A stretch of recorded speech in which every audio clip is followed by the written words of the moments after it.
Hello guys, welcome back to my YouTube channel. और इस video में हम लोग बात करने हैं इकोनॉमी। और ये जो मैं नोट्स ले रहा हूँ वो धर्मेंद्र सर के नोट्स है।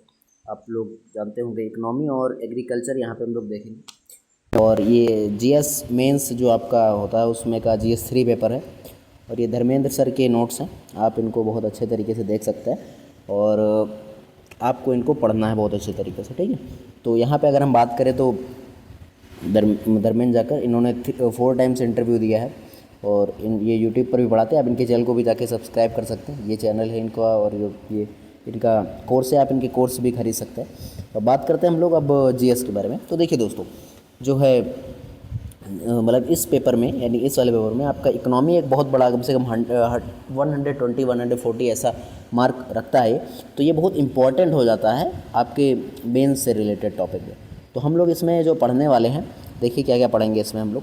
पहले तो मेजर क्रॉप्स के बारे में पढ़ेंगे, फिर cropping pattern in various parts of the country, हमारे देश में कैसे कैसे पैटर्न होते हैं क्रॉपिंग के, तो वो सब सीखेंगे। Types of irrigation and irrigation system, ये सब पढ़ेंगे। Storage, transport and marketing of agriculture produce and issues and related constraints, है ना, ये सारी चीज़ें हम पढ़ेंगे, ठीक है। E technology in the aid of farmers, यानी जो फार्मर्स होते हैं उनके लिए टेक्नोलॉजी का क्या रोल है, वो सारी चीज़ें हम इसमें पढ़ने वाले हैं, ठीक है। ये कुछ क्वेश्चन से आप लोग यहाँ पे देख सकते हैं जो इन टॉपिक से पूछे गए हैं और इनको आप देख सकते हैं, ठीक है। और अब हम आगे बात करते हैं। तो सबसे पहले हम लोग बात करेंगे कि मुख्य फसलें कौन कौन सी हैं, ठीक है, उनके बारे में, और देश के विभिन्न भागों में फसलों का पैटर्न क्या है, ठीक, इसके बारे में बात करेंगे। आप लोग चाहे तो नोट्स बना सकते हैं इसके, ठीक है। तो चलिए देखते हैं, हम लोग शुरू करते हैं और आप वीडियो को एंड तक देखिएगा। तो देखिए, भारत 58% आबादी कृषि पर निर्भर है, ठीक। भारत की जो 58% पॉपुलेशन है उसमें वो किस पर डिपेंडेंट है, कृषि पर निर्भर है। इसीलिए हमारे भारत को कृषि प्रधान देश भी बोला जाता है। और अगर हम आगे बात करें यहाँ पे, तो कृषि व सहायक क्षेत्र में इसका जो कृषि और इसके सहायक क्षेत्रों का योगदान हमारी जीडीपी पे 20% योगदान है। 58% लोग काम करते हैं और इसमें योगदान कितना है, 20% का योगदान। तो कम योगदान है, ज़्यादा नहीं है, लेकिन हाँ फिर भी ये बहुत बड़ा योगदान है 2020 और 21 के डेटा के हिसाब से। अब बात करें सर्वाधिक शुद्ध फसल क्षेत्र, भारत इसमें टॉप पर रहता है ना। भारत किसमें टॉप पे है, सर्वाधिक शुद्ध फसल क्षेत्र है ना, और भारत में टॉप रहता है। अब आगे हम बात करते हैं क्रॉपिंग पैटर्न के बारे में, यानी फसल प्रतिरूप क्या होता है, इसको हम देखते हैं। तो फसलों का जो पैटर्न होता है वो फसल प्रतिरूप क्या कहलाता है। देखिए यहाँ पे, फसल प्रतिरूप या सह प्ररूप किसी विशेष क्षेत्र में एक निश्चित समय काल में विभिन्न फसलों का अनुपात, या किसी एक क्षेत्र में एक विशेष समय में विभिन्न प्रकार की बोई गई फसलें हैं।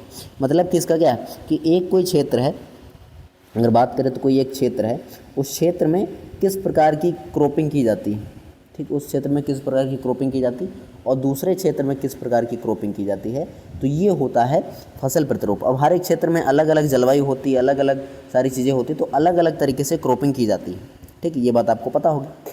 तो फसल प्रतिरूप ये होता है एक निश्चित समय काल में इसमें होता है, ठीक है। तो एक निश्चित समय काल में विभिन्न फसलों के अनुपात को, या किसी एक क्षेत्र में एक विशेष समय में विभिन्न प्रकार की फसल बोई जाए, है ना, मतलब एक ही क्षेत्र में अलग अलग प्रकार की फसल बोई जाती है, तो उसको हम फसल प्रतिरूप या क्रॉप पैटर्न बोलते हैं। आगे बात करते हैं यहाँ पे हम लोग।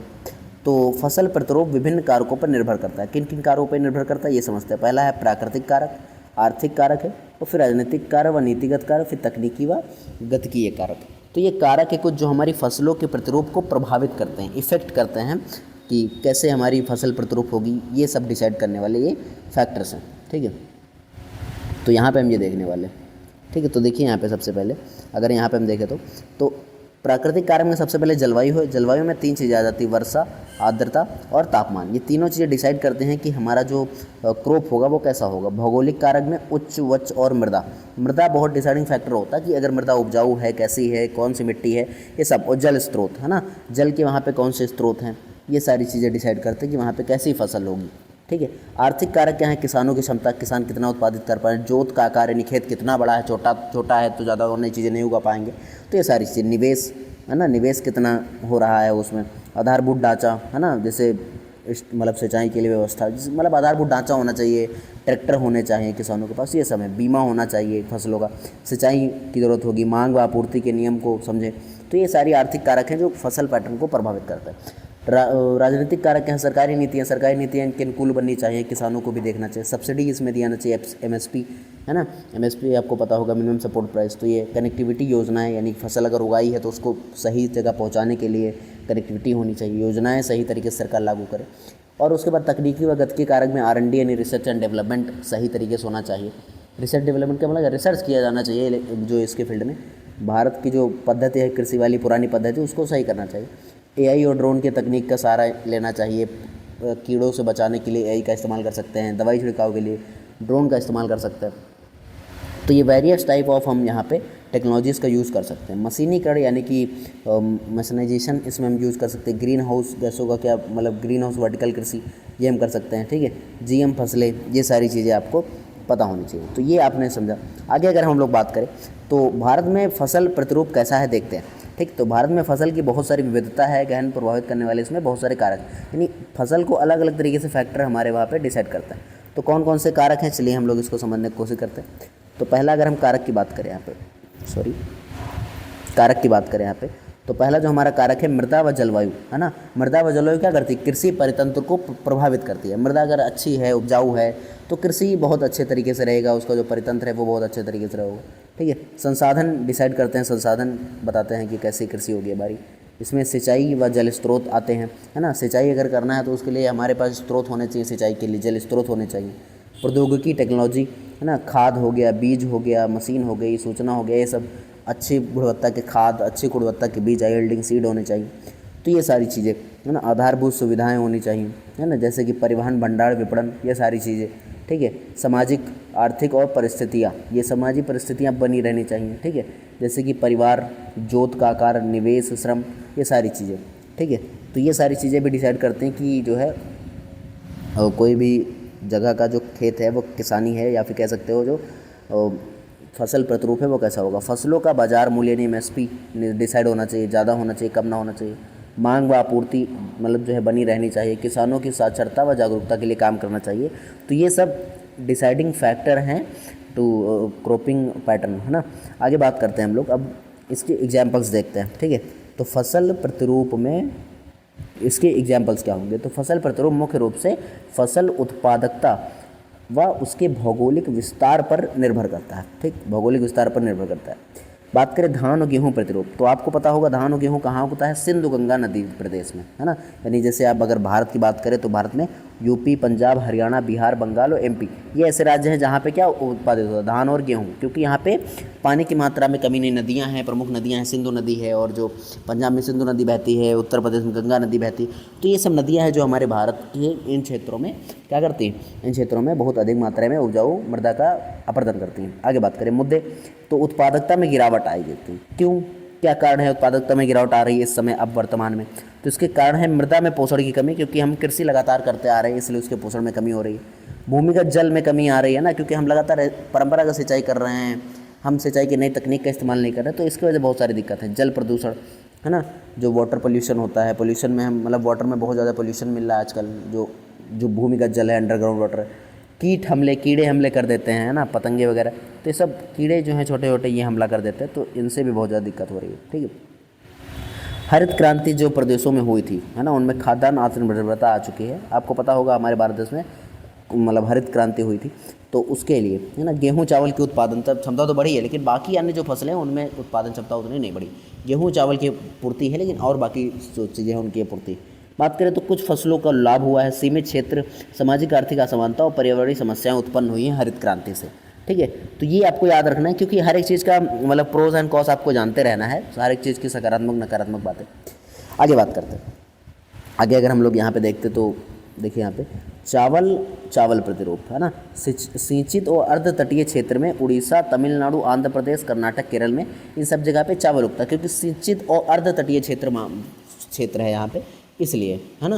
तो इसलिए यहाँ पे क्या चावल बहुत अधिक मात्रा में उगता है। गेहूँ मोटा अनाज, मतलब गेहूँ उगते मोटे अनाज, जैसे कि चना हो गया, जौ हो गया, सरसों हो गया, ये सब फसलें, बाजरा हो गया, ज्वार हो गया, ग्वार हो गया, दालें हो गई, जायद की फसलें हो गई, है ना, ये सारी फसलें, तरबूज हो गया, खरबूज आदि फसलें को प्रारूप देखने को मिलता है, ठीक है। कहाँ पे देखने को मिलता है, यहाँ पे देखेंगे तो रबी की ऋतु में, देखिए ध्यान से,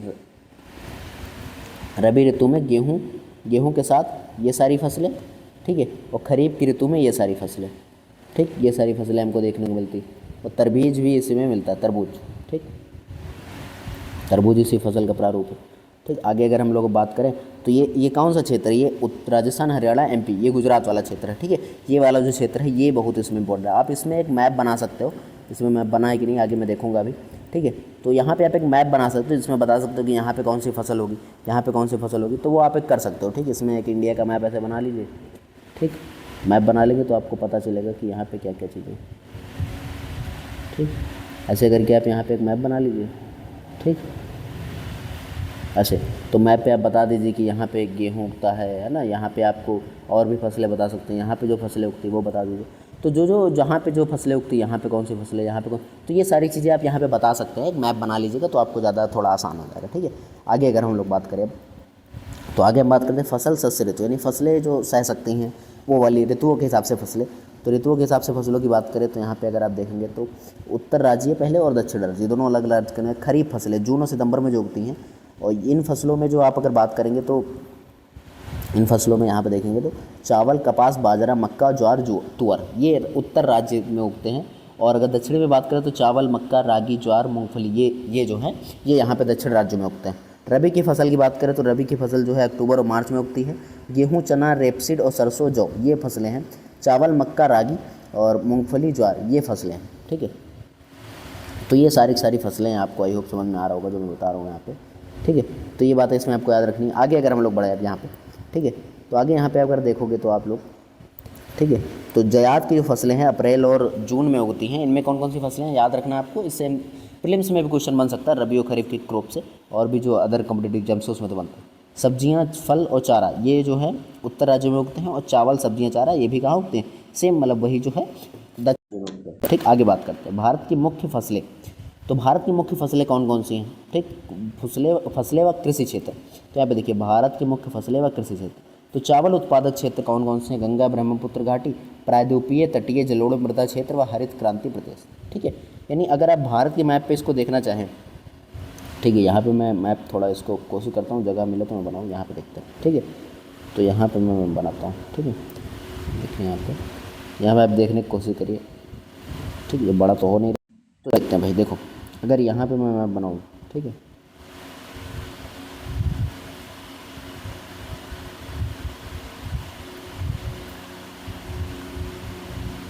ठीक, ये मैप है मान लीजिए इंडिया का। तो अगर यहाँ पे कौन सा क्षेत्र बता रहा है, गंगा ब्रह्मपुत्र मैदान, यानी ये वाला पूरा इलाका। ठीक, और उसके साथ साथ तटीय जलोढ़ मृदा क्षेत्र, तो तट वाला जितना इलाका है ये सारा। ठीक, और उसके साथ साथ हरित क्रांति प्रदेश, तो हरित क्रांति प्रदेश ये वाला। तो इन सारे क्षेत्रों में क्या होता है, चावल उत्पादक, चावल का उत्पादन होता है।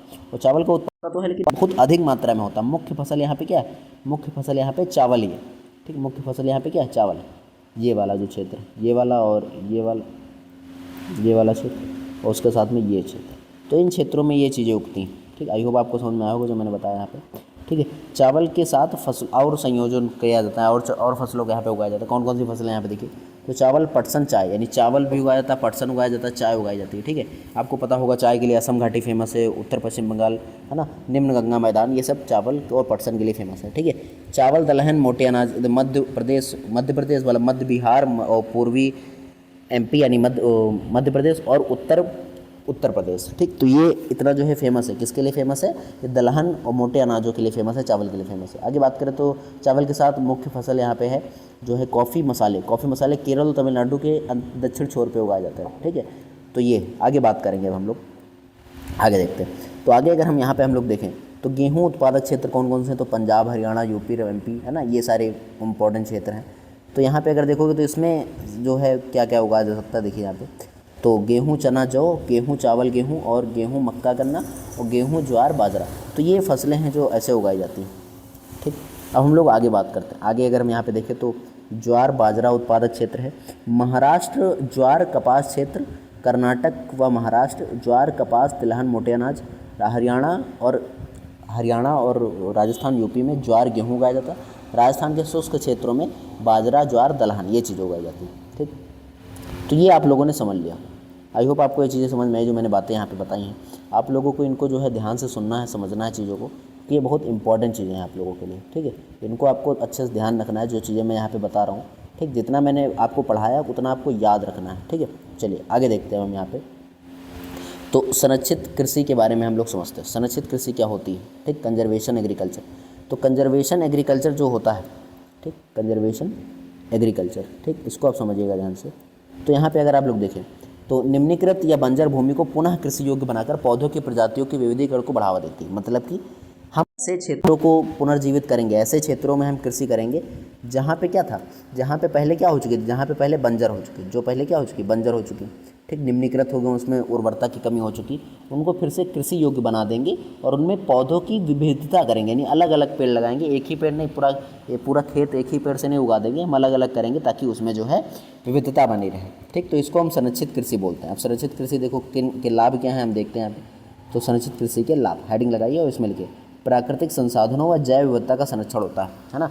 जो नेचुरल रिसोर्सेज हैं उनका मतलब सोर्स बढ़ेगा, यानी जो भूमि मतलब जो मृदा हो गई और उसके साथ साथ जो हमारा वाटर रिसोर्स हो गया, तो ये सारी चीज़ों में वृद्धि होगी। जलवायु परिवर्तन के प्रभाव को हम कम कर सकते हैं, फसल विविधता में वृद्धि होगी, कृषि उत्पादकता में वृद्धि होगी, कृषि निर्यात बढ़ेगा, जीडीपी बढ़ेगी, संसाधन संरक्षण व प्रबंधन बढ़ेगा, जोत आकार में वृद्धि होगी, अतिरिक्त उत्पादन बढ़ेगा, ठीक। तो ये सारी चीज़ें।